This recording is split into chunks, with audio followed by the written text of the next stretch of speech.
आपको ये आईटी के हवाले से बजट में क्या नज़र आया या आपको लगा कि ये बेहतर है? और सेकेंडली ये भी कि इन्फ्लुएंसर्स के हवाले से भी पिछले कई दिनों से हम सुन रहे थे कि जो सोशल मीडिया से अर्निंग करते हैं उनके ऊपर भी कोई टैक्स वगैरह लगाया जाएगा, ऑलमोस्ट 5% के हवाले से हो रहा था।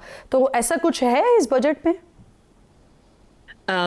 जो आईटी एक्सपोर्ट्स थे उन पे 0.25% जो टैक्स था उसको रिटेन किया गया, which is a good thing. जो भी पीसेप के साथ, जो पाकिस्तान सॉफ्टवेयर एक्सपोर्ट बोर्ड के साथ रजिस्टर करेंगे एज फ्रीलांसर्स, उनको 0.25% टैक्स मिलेगा। जो नहीं करेंगे उनको 1% टैक्स देना पड़ेगा। इसको 3 इयर्स के लिए और एक्सटेंड कर दिया गया, इसने एक्सपायर हो जाना था इस साल। तो ये अच्छी चीज़ है कि 3 सालों के लिए इसको एक्सटेंड कर दिया गया। मगर देखिए, जब भी कोई इन्वेस्टमेंट आनी होती है मुल्क के अंदर या किसी इन्वेस्टर ने उसके इर्द गिर्द कोई इन्वेस्टमेंट करनी होती है, तो वो ये देखता है कि कितनी स्टेबल है वो पॉलिसी, और 3 साल वो स्टेबिलिटी प्रोवाइड नहीं करते। इसको एटलीस्ट 10 साल के लिए होना चाहिए था। पॉलिसी को एटलीस्ट 10 साल के लिए रिटेन करना चाहिए था, ताकि जो इन्वेस्टमेंट है वो इजीली फ्लो हो सके, नंबर 1। नंबर 2, ये बहुत अरसे से कहा जा रहा है, बहुत डिफरेंट सर्कल्स कह रहे हैं, पाशा भी कह रहा है कि फ्रीलांसर्स जो है वो रिमोट वर्कर्स और फ्रीलांसर्स में कोई ना कोई डिस्टिंक्शन होनी चाहिए। अब देखें, जो पाकिस्तान का आईटी कॉर्पोरेट सेक्टर है, लोकल कॉर्पोरेट सेक्टर है आईटी का, जब वो कोई भी एम्प्लॉय हायर करता है तो उस एम्प्लॉय को अपनी सैलरी के ऊपर पूरा टैक्स देना पड़ता है, जो जिसकी हाईएस्ट ब्रैकेट जो है वो 30% है। मगर अगर कोई बाहर की कंपनी पाकिस्तान का कोई रिमोट वर्कर हायर करती है, किसी को एज एन एम्प्लॉय हायर करती है, तो उसको सिर्फ 0.25% या 1% टैक्स देना पड़ेगा। तो लोकल कॉर्पोरेट सेक्टर जो पाकिस्तान के अंदर है वो कैसे कम्पीट करेगा? वो करेगा ये जो कि बहुत सारी कंपनीज ने करना शुरू कर दिया, कि वो अपने ऑफशोर शेल कंपनीज बनाते हैं, ऑफशोर ऑफिसेज बनाते हैं, और वहाँ से जो है वो पाकिस्तानी एम्प्लॉयज़ को वहाँ से हायर करते हैं, जो कि आईटी एक्सपोर्ट इनकम में तो वो शो हो जाती है वो इनकम, मगर एक्चुअल में वो लोकल कंपनीज ही बाहर कंपनीज बना के, ताकि वो टैक्स को सेव कर सकें। तो इस तरह जो लोकल आईटी एक्सपोर्ट सेक्टर है, IT sector itself, corporate sector है, वो ग्रो नहीं कर। सुहेल साहब, सबसे पहले ये फरमाइए कि ओवरऑल आप इस बजट कैसा देख रहे हैं? क्या हम इसे कह सकते हैं ये आवाम दोस्त बजट है, या कहीं से भी आपको नजर आ रहा है कि मुनासिब बजट है या अच्छा बजट है?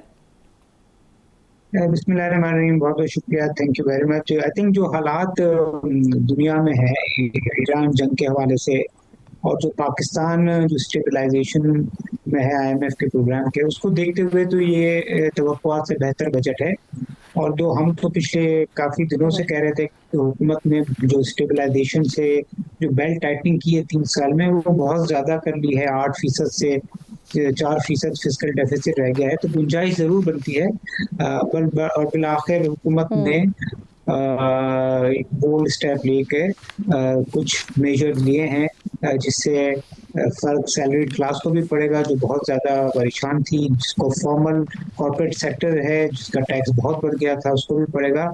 और जो पाकिस्तान का एक्सपोर्ट सेक्टर है जो बहुत ही अनकम्पेटिटिव हो गया था बिजली की कीमतों से, टैक्स से, तो एक कोशिश की गई है कि जीडीपी की ग्रोथ जो पिछले कई सालों से 3% एवरेज 10 साल से, उसको 4% तक ले जाया जाए।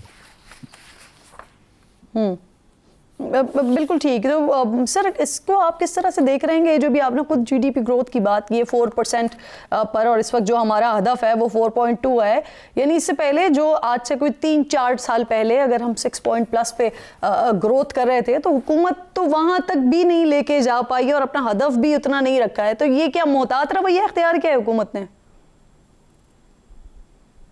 देखिए, मैं आपको क्लैरिफाई कर दूं कि पाकिस्तान के 60 साल जब से पाकिस्तान बना था, 70 साल तक हम 5% एवरेज ग्रो कर रहे थे। पिछले 10 साल से हम 2.8% कर रहे हैं। 6% तो एक ही साल किया था, वो कोविड के बाद किया था, जब दुनिया ने और आईएमएफ ने आंखें बंद कर ली थी और इंटरेस्ट रेट गिर गए थे, और फिर उसका खमियाजा हमने भुगतना पड़ा था कि हमें एक क्राइसिस आ गया था। इसी तरह का एक क्राइसिस 2018 में भी आया था, जब सियासी हुकूमत अपने मफादात के लिए जीडीपी को आर्टिफिशियली बढ़ाती है, इम्पोर्ट के जरिए बढ़ाती है। तो इस हुकूमत ने एटलीस्ट ये काम नहीं किया है। उन्होंने वो बूम एंड बर्स्ट से सबक सीखते हुए 3 साल तक स्टेबलाइजेशन की है, और उसके बाद जाके भी एक ऐसा गियर लगाया है कि शायद 4% या 4.25% तक इकोनॉमी बढ़े। क्योंकि अभी हम इतने काबिल नहीं है कि 6% हो जाएं। अगर 1-2 साल तक अगर हमने इसी तरह ग्रेजुअल ग्रोथ की 4, 4.5, 5%, तो हो सकता है 2 साल के बाद 6% के करीब पहुंच जाए। अभी तो फिलहाल मेरे ख्याल में ये ग्रेजुअल ग्रोथ की तरफ टारगेट किया जा रहा है, जो मेरे एक बेहतर स्ट्रेटजी है। सही। अच्छा सुहेल साहब, सुपर टैक्स में कमी हुई है, एक्सपोर्टर्स के लिए रिलीव हुआ है।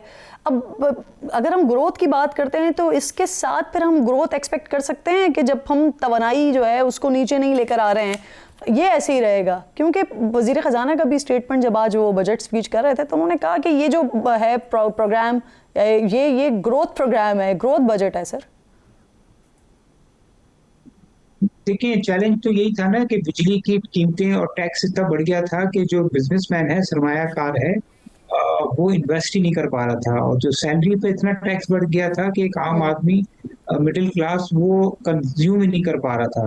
तो ये टैक्सेस कम होने से कंजम्पशन बढ़ेगी, ये टैक्सेस कम होने से जो बिजनेस है लोकल वो उसको इन्वेस्ट करेंगे, तो ग्रोथ थोड़ी सी बेहतर होगी। 3.7 से कोई 4 या 4.2% होगी। और जिस तरह हुकूमत ने भी अपना फिस्कल डेफिसिट का टारगेट रखा है, तो अक्सर होता ही है कि जब फिस्कल डेफिसिट बढ़ता है तो हुकूमत को इंटरेस्ट रेट बढ़ाने पड़ते हैं, मगर इस दफा फिस्कल डेफिसिट का भी टारगेट 4% से कम है, तो इंटरेस्ट रेट बढ़ाने की गुंजाइश नहीं है। करेंसी स्टेबल है क्योंकि एक्सटर्नल अकाउंट स्टेबल है, जिसकी वजह से जब महंगाई कम होती है तो वैसे ही ग्रोथ में इजाफा हो जाता है, क्योंकि लोग अपने बिजनेस में इन्वेस्ट करते हैं और फिर वो जो है बैंकों में पैसे कम रखते हैं ताकि उनका सरमाया जो है बिजनेस के थ्रू ग्रो। बिल्कुल ठीक। कंवल चीमा साहब अभी साथ मौजूद है। कंवल, आपको ये आईटी के हवाले से बजट में क्या नज़र आया, या आपको लगा कि ये बेहतर है? और सेकेंडली ये भी कि इन्फ्लुएंसर्स के हवाले से भी पिछले कई दिनों से हम सुन रहे थे कि जो सोशल मीडिया से अर्निंग करते हैं उनके ऊपर भी कोई टैक्स वगैरह लगाया जाएगा, ऑलमोस्ट 5% के हवाले से हो रहा था, तो ऐसा कुछ है इस बजट में? जो आईटी एक्सपोर्ट्स थे उन पे 0.25% जो टैक्स था उसको रिटेन किया गया, which is a good thing. जो भी पीसेप के साथ, जो पाकिस्तान सॉफ्टवेयर एक्सपोर्ट बोर्ड के साथ रजिस्टर करेंगे एज फ्रीलांसर्स, उनको 0.25% टैक्स मिलेगा। जो नहीं करेंगे उनको 1% टैक्स देना पड़ेगा।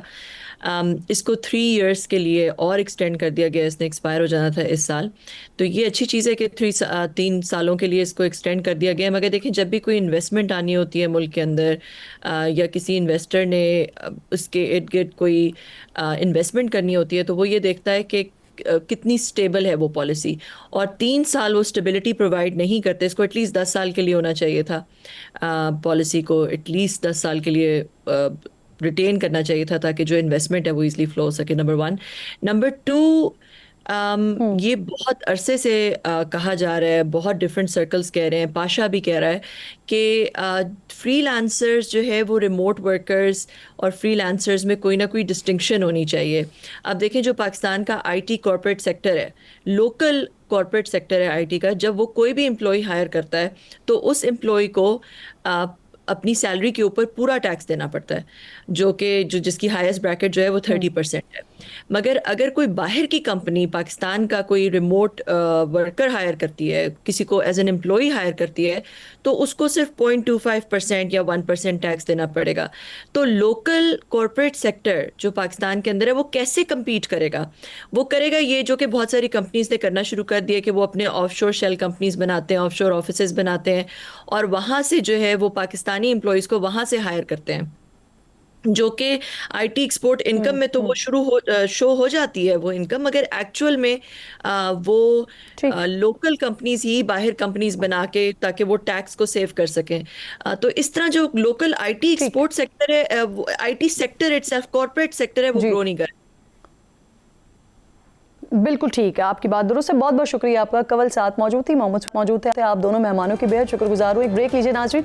ब्रेक के बाद जब वापस आएंगे तो साबिक वफाकी वज़रा इस बजट को अवाम दोस्त देख रहे हैं या अवाम दुश्मन देख रहे हैं, और इसके साथ साथ हुकूमत किस तरह से इस बजट को बहुत अच्छा समझती है, इन दोनों मौज़ूआत पर बात करेंगे। प्रोग्राम में साबिक वफाकी वज़ीर और हुकूमत से ही मेरे साथ ख़जाना मिनिस्ट्री से